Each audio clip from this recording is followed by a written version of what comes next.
મેન્સ્ટ્રુપીડિયા પ્રસ્તુત કરે છે હેલો પીરિયડ્સ.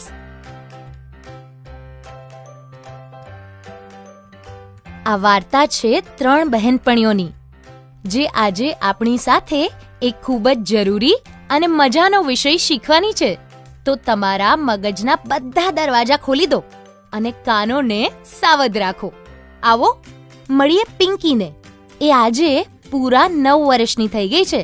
એની બહેનપણીઓ જીયા, મીરા અને પ્રિયા દીદી, જે એક ડોક્ટર છે, સાથે મળીને ઘરે પિંકીની વર્ષગાંઠ ઉજવી રહ્યા છે. એવામાં મીરાની નજર દિવાલ પર લાગેલા પ્રિયાના ફોટા પર પડી. અરે પ્રિયા દીદી, તમે બાળપણમાં એકદમ પિંકી જેવા જ દેખાતા હતા. હા મીરા, એકદમ સાચી વાત છે તારી. એક નાની અમસ્તી છોકરીમાંથી યુવતી બનવાની સફર ખૂબ જ મજાની હોય છે. અચ્છા, દીદી, આપણે લોકો મોટા કેમ થઈએ છીએ? મીરા, આપણે લોકો પિયુષ ગ્રંથિને કારણે મોટા થઈએ છીએ. પિયુષ ગ્રંથિ એટલે શું? પિયુષ ગ્રંથિ તમારા મગજના નીચેના ભાગમાં આવેલી વટાણાના દાણા જેવડી નાનકડી ગ્રંથિ હોય છે. જ્યારે મોટા થવાનો સમય આવે છે ને, ત્યારે પિયુષ ગ્રંથિ તમારા શરીરમાં અમુક ખાસ રસાયણ છોડે છે, જેને હોર્મોન્સ કહેવાય છે. આ હોર્મોન્સ શરીરના જુદા જુદા અંગોનો વિકાસ કરે છે, અને જેને લીધે તમે ઘણા પ્રકારના શારીરિક અને ભાવનાત્મક ફેરફારો અનુભવો છો. કયા પ્રકારના ફેરફારો દીદી? ઘણા બધા ફેરફારો, જેમ કે તમારી ઊંચાઈ વધશે, સાથે સાથે જ વજન પણ વધશે. છાતી પર સ્તનનો વિકાસ શરૂ થશે, કમરનો ભાગ પણ પહોળો થશે, અને હા, તમારી બગલ અને જનનાંગોની આજુબાજુ વાળ પણ ઉગવાની શરૂઆત થશે.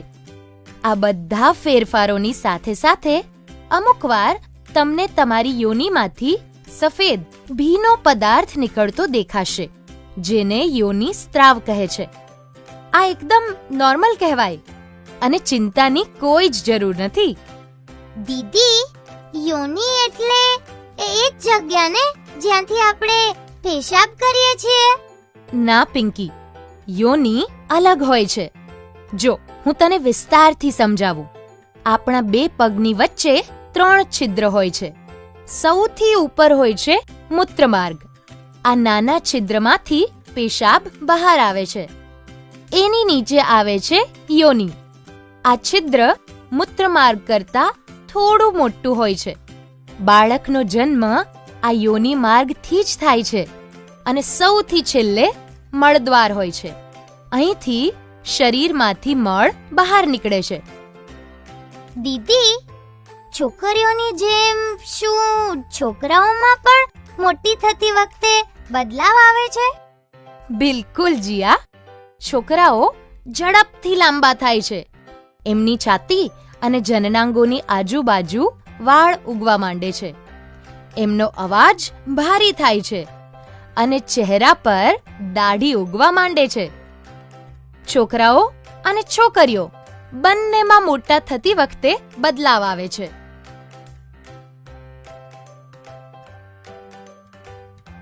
અચ્છા, હવે સમજાય છે કે આપણે મોટા કેમ થઈએ છીએ. ખૂબ સરસ. હવે એક વાત કહો, શરીરના સારા વિકાસ માટે કઈ કઈ ચીજોની જરૂર હોય છે? દૂધ અને લીલા શાકભાજી અને ફળ પણ. આપણે કસરત પણ કરવી જોઈએ. અરે વાહ, તમે બધા તો ખૂબ હોશિયાર છો. સાચું કહ્યું. શારીરિક વિકાસ માટે શરીરને ઘણા પોષક તત્વોની જરૂર હોય છે. જો ખાવામાં જુદા જુદા રંગના ફળો, શાકભાજી અને અનાજનો સમાવેશ કરીએ, તો બધા જ જરૂરી પોષક તત્વો આપણને આસાનીથી મળી જશે. આવું એક ખૂબ જ જરૂરી પોષક તત્વ છે આયર્ન. તમને ખબર છે આયર્ન શરીર માટે કેમ જરૂરી છે? કેમ દીદી? લોહીમાં ઓક્સિજનના વહન માટે આયર્ન જરૂરી હોય છે. શરીરમાં આયર્નની ઉણપથી એનિમિયા થઈ શકે છે, જેને લીધે આરામ કરવા છતાં પણ તમને અશક્તિ અને ખૂબ થાક લાગ્યા કરે. ઓહ, પણ અમને આયન ક્યાંથી મળશે દીદી? આયન મળે છે વટાણા, પાલક, બટાકા, દાલ, સૂકા મેવા અને માછલીમાંથી. અને હા, જો આયનને વિટામિન સી યુક્ત ભોજન સાથે ખાવામાં આવે તો શરીરમાં આયનનું શોષણ વધુ માત્રામાં થાય છે. વિટામિન સી મળે છે આમળા, સંતરા, લીંબુ અને કેરી જેવા ફળોમાંથી. અરે વાહ, કેરી તો મારું મનપસંદ ફળ છે. ખાવાની વાત કરતા કરતા તો ભૂખ લાગી ગઈ દીદી. હા પિંકી, ચાલો જઈને ગરમા ગરમ ખાવાનું ખાઈ લઈએ.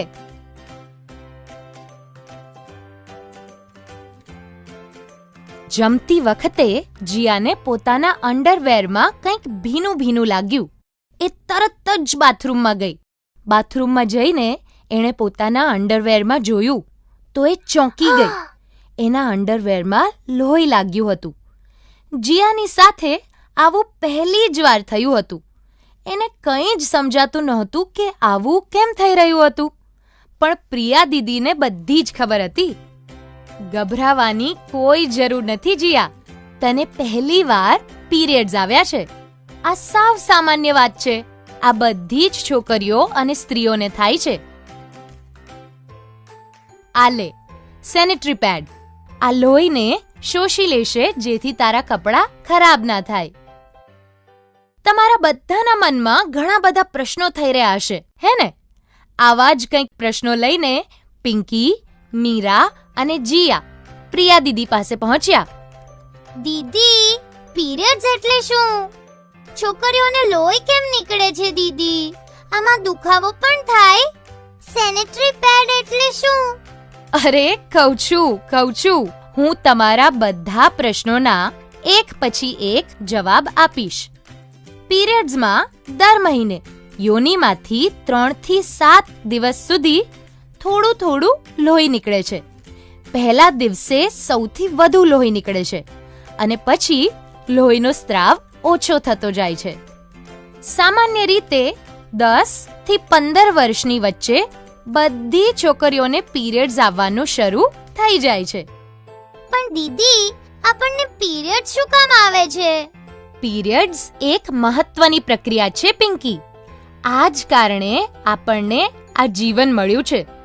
ભવિષ્યમાં જો તમે ક્યારેય બાળકોને જન્મ આપવા ઈચ્છો તો એ માટે તમારા શરીરે અત્યારથી જ તૈયારી કરવી પડે છે.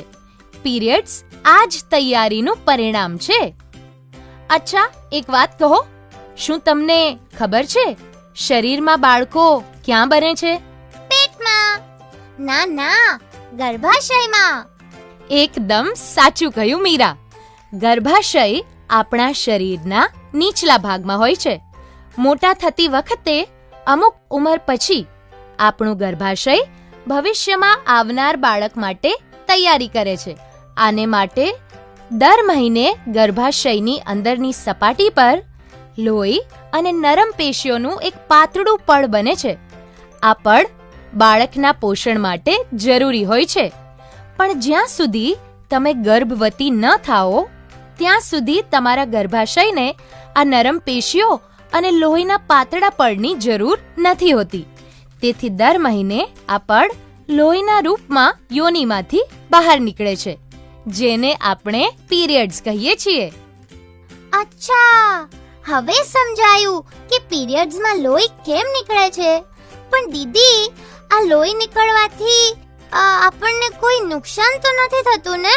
બિલકુલ નહીં મીરા. વાસ્તવમાં પીરિયડ્સ એવું દર્શાવે છે કે તમે સ્વસ્થ છો અને યોગ્ય રીતે વિકસી રહ્યા છો.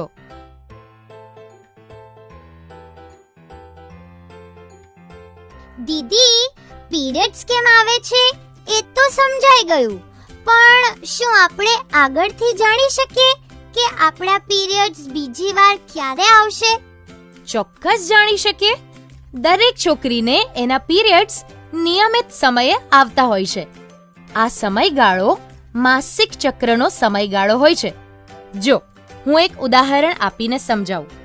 જો તમારા પીરિયડ્સ 10 જાન્યુઆરીથી શરૂ થાય છે અને બીજી વાર તમને 7 ફેબ્રુઆરીએ પીરિયડ્સ આવ્યા તો તમારા માસિક ચક્રનો સમયગાળો 10 જાન્યુઆરીથી 6 ફેબ્રુઆરીનો હશે, એટલે કે કુલ 28 દિવસો. આનો અર્થ એ થાય કે તમારું માસિક ચક્ર 28 દિવસનું છે. તમને દર 28 દિવસ બાદ પીરિયડ્સ આવવાની શક્યતા છે. પણ યાદ રાખો, દરેક છોકરીના માસિક ચક્રનો સમયગાળો અલગ અલગ હોય છે. અરે વાહ! તો પછી આ રીતે હું આગળથી જાણી શકું કે મને આવતી વખતે પીરિયડ્સ ક્યારે આવશે? આ તો તમે ઘણી સારી વાત કીધી. હું મારા આવનારા પીરિયડ્સ માટે તૈયાર રહી શકીશ. હા જીયા, પણ યાદ રાખજે કે તને હમણાં જ પીરિયડ્સ આવવાની શરૂઆત થઈ છે. તારા શરીરને આ નવી પ્રક્રિયા પ્રમાણે બદલવામાં થોડો સમય લાગશે. શરૂઆતના 1-2 વર્ષ સુધી પીરિયડ્સ અનિયમિત હોઈ શકે છે. કોઈ પણ કારણે જો તમારા પીરિયડ્સ 10 દિવસથી વધુ ચાલે અથવા તમારા પીરિયડ્સમાં એટલું બધું લોહી વહેવા માંડે કે દર કલાકે પેડ બદલવા પડે અથવા જામેલા લોહીના મોટા મોટા ગાંઠા પડે તો ડોક્ટરને અચૂક બતાવો. દીદી, મારા પેટમાં થોડો દુખાવો થઈ રહ્યો છે, શું કરું? જીયા, પીરિયડ્સ દરમિયાન ઘણી બધી છોકરીઓને પેટના નીચલા ભાગમાં દુખાવો અથવા વંઠ થઈ શકે છે. લોહીને શરીરમાંથી બહાર કાઢવા માટે ગર્ભાશય સંકોચાય છે, જેને લીધે અમુક છોકરીઓને ક્યારેક દુખાવો થઈ શકે છે. આ સામાન્ય વાત છે અને આમાં ગભરાવાની કોઈ જ જરૂર નથી. અમુક છોકરીઓને પીરિયડ્સ દરમિયાન શરીરમાં થઈ રહેલા ફેરફારોને લીધે મોઢા પર ખીલ પણ થઈ શકે છે, માથું દુખી શકે છે અથવા એમનો મૂડ સારો કે ખરાબ થાય છે. આ તકલીફોનો સામનો કરવા માટે હું તમને થોડા ઉપાયો બતાવું. રોજ અડધો કલાક એકદમ ઝડપથી ચાલો. બાલાસન, પતંગિયું આસન અને ભુજંગાસનમાં બેસીને 5 વખત ઊંડા શ્વાસ લો. પેટમાં દુખે તો પેટના નીચલા ભાગમાં ગરમ પાણીની થેલીથી શેક કરો. ખૂબ પાણી પીઓ અને બરાબર ઊંઘ લો. માસિકના વર્ષોમાં શરીરને સૌથી વધુ જરૂર હોય છે આયનની. તો આયન અને વિટામિન સી યુક્ત ભોજન કરવાથી પણ પીરિયડ્સમાં થનારી તકલીફોમાં ઘણી જ રાહત રહેશે.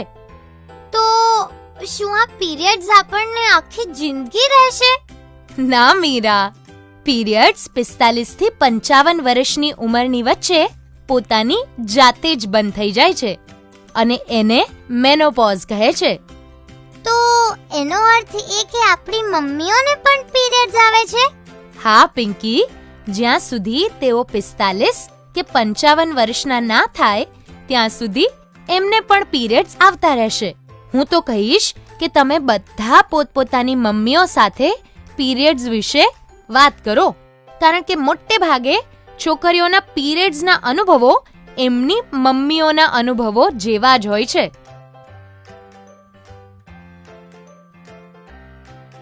દીદી, આજે તો તમે ઘણી બધી કામની વાતો જણાવી, પણ આ સેનિટરી પેડ એટલે શું? સેનિટરી પેડનો ઉપયોગ પીરિયડ્સમાંથી નીકળતા લોહીને શોષી લેવા માટે કરવામાં આવે છે. આ પેડ એક લાંબી ચપટી ગાદી જેવું હોય છે, જેને અંડરવેરમાં એવી રીતે લગાડવામાં આવે છે કે જેથી પેડનો વચ્ચેનો શોષવાવાળો ભાગ યોનિના મુખને બરાબર ઢાંકી દે. આ રીતે એ યોનિમાંથી નીકળતા લોહીને સરળતાથી શોષી લે છે અને અંડરવેરને ખરાબ થવા દેતું નથી. પણ હા, સેનિટરી પેડનો ઉપયોગ કરતી વખતે અમુક બાબતોનું ધ્યાન રાખવું જરૂરી છે. ઉપયોગ પહેલા અને પછી હાથને સારી રીતે ધોવા જોઈએ. પેડને દર 6 કલાકે અથવા જરૂર લાગે તો એનાથી જલ્દી બદલી લેવા જોઈએ. દીદી, સેનિટરી પેડ ક્યાં મળે? સેનિટરી પેડ તમારા ઘરની આજુબાજુની કોઈ પણ દુકાનોમાં આસાનીથી મળી જશે. તમે તમારા ઘરમાં કોઈ મોટા પાસે અથવા મિત્રો પાસે પણ પેડ માંગી શકો છો. પેડને જ્યારે પહેલી વાર વાપરો તો એના પેકેટ પર લખેલી સૂચનાઓ જરૂર વાંચો અને જો કોઈ પણ તકલીફ હોય તો પોતાની મમ્મી અથવા દીદીની મદદ લઈ શકો છો. પણ દીદી, સેનેટરી પેડનો ઉપયોગ થઈ જાય પછી એનું શું કરવાનું? એટલે શું આપણે એને ધોઈને ફરીથી વાપરી શકીએ? ના મીરા, બજારમાંથી મળતા મોટા ભાગના સેનેટરી પેડનો ઉપયોગ માત્ર એક જ વાર કરી શકાય છે. વપરાયેલા પેડને જૂના કાગળ અથવા છાપામાં લપેટીને કચરાપેટીમાં નાખીને કચરાપેટી ઢાંકી દેવી જોઈએ. આનાથી કોઈ પણ પ્રકારની દુર્ગંધ કે બીમારીઓ ફેલાશે નહીં. પેડને કચરાપેટીમાં નાખ્યા બાદ સાબુથી હાથ ધોવાનું ભૂલતા નહીં. દીદી, તમને ખબર છે શું થયું? એકવાર અમારી સ્કૂલના ટોયલેટમાં ગંદુ પાણી ભરાઈ ગયું હતું અને ટોયલેટ બંધ કરવું પડેલું. જ્યારે પ્લમ્બરે પાઇપ ખોલીને જોયું તો એમાં ઘણા બધા પેડ ફસાયેલા હતા. અરે બાપરે! જોયું? એટલે જ પેડને કોઈ દિવસ ટોયલેટમાં નાખવા જોઈએ નહીં, કારણ કે પેડ ટોયલેટની પાઇપમાં ફસાઈને એને જામ કરી શકે છે અને ગંદુ પાણી ઉભરાઈ પણ શકે છે. જરા વિચારો, આનાથી કેટલી તકલીફો થઈ શકે છે. હા, અચ્છા દીદી, જો પીરિયડ સ્કૂલમાં આવી જાય તો શું કરીએ? શું અમે પીરિયડ્સ માટે રજા લઈ શકીએ? ના પિંકી, રજા લેવાની કોઈ જરૂર નથી. સ્કૂલમાં કોઈ મહિલા ટીચર કે સ્કૂલ નર્સ પાસે જઈને પેડ માંગી લો. આમ તો એમાં શરમાવાની કોઈ જરૂર નથી, પણ જો કદાચ શરમ આવતી હોય તો કાગળમાં લખીને એમને આપી દો. તમારા મિત્રોની પાસે પણ પેડ હોય છે, તમે એમની પાસેથી પણ માંગી શકો. જ્યારથી મને પીરિયડ્સ આવવા લાગ્યા ત્યારથી હું સ્કૂલની બેગમાં હંમેશા એક સેનેટરી પેડ રાખવા લાગી, જેથી જો મને ક્યારેય પણ સ્કૂલમાં પીરિયડ્સ આવે તો હું તરત જ એને મારા અંડરવેરમાં લગાવી ને ક્લાસમાં પાછી જઈ શકું. દીદી, જો કોઈ કારણથી હું પેડ ના ખરીદી શકું તો એવા સંજોગોમાં હું શું કરી શકું? જીયા, તું ઘરે પણ સેનેટરી પેડ બનાવી શકે છે. એક બિલકુલ ચોખ્ખું કપડું લેવાનું, એને લંબાઈમાં 2 વાર વાળીને લંબચોરસ બનાવી લેવાનું. એને પોતાના અંડરવેરની અંદર સેનેટરી પેડની જેમ જ મૂકી દેવાનું. આ કાપડનું પેડ 2 થી 3 વખત વપરાશમાં લઈ શકાય, પણ યાદ રહે કે એને દર વખતે વાપર્યા પછી ચોખ્ખા અને ઠંડા પાણીથી ધોવું જોઈએ અને તડકામાં સૂકવ્યા પછી જ વાપરવું જોઈએ. ભર તાપમાં સૂકવવાથી ઘણા જીવાણુઓ મરી જાય છે. તમને હવે એ તો સમજાય જ ગયું હશે કે પીરિયડ્સમાં ચોખ્ખાઈ રાખવી ખૂબ જ જરૂરી છે. પણ દીદી, જો પીરિયડ્સમાં ચોખ્ખાઈ રાખવી એટલી જ જરૂરી છે તો પીરિયડ્સમાં નહાવાની કેમ મનાઈ હોય છે? મીરા, આ એક ખોટી માન્યતા છે.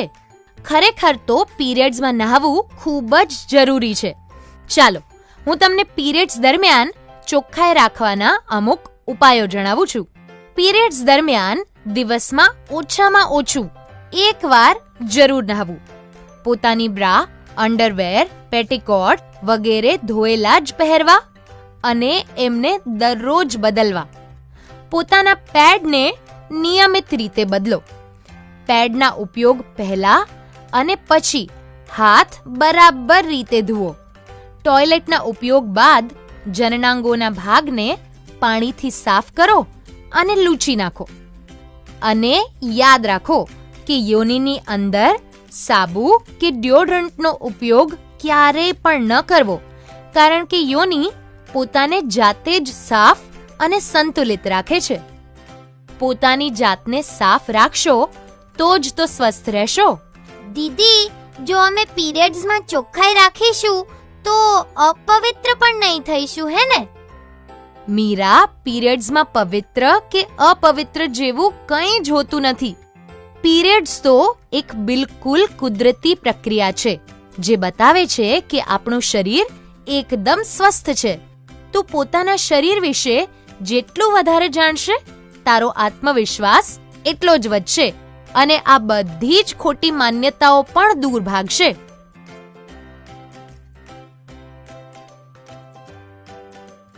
પીરિયડ્સમાં નાની મોટી તકલીફો તો બધાને જ થાય છે, એટલે પીરિયડ્સમાં હંમેશા એકબીજાની મદદ કરો અને એકબીજાનું ધ્યાન રાખો. દીદી, તમે આજે પીરિયડ્સ વિશે આટલું બધું કીધું, બહુ જ મજા આવી. પણ આટલી બધી વાતો હું યાદ કેવી રીતે રાખીશ? મારે તો હજુ પીરિયડ્સ શરૂ પણ નથી થયા ને. એટલે જ તો હું તારે માટે જન્મદિવસની ખાસ ભેટ લાવી છું પિંકી. આ લે. આમાં શું છે દીદી? અરે વાહ, મેન્સ્ટ્રુપીડિયાની કોમિક બુક. હા, આ કોમિક બુકમાં સુંદર ચિત્રો દ્વારા ખૂબ જ સરળ અને મજા પડે એવી રીતે પીરિયડ્સ વિશે બધું જ સમજાવ્યું છે. તને આ વાંચવામાં ખૂબ મજા આવશે અને ઢગલાબંધ નવી નવી વાતો જાણવા પણ મળશે. થેન્ક યુ પ્રિયા દીદી. હું મીરા અને જીયા સાથે મળી અને આ વાંચીશ, હે ને? હા, ચોક્કસ.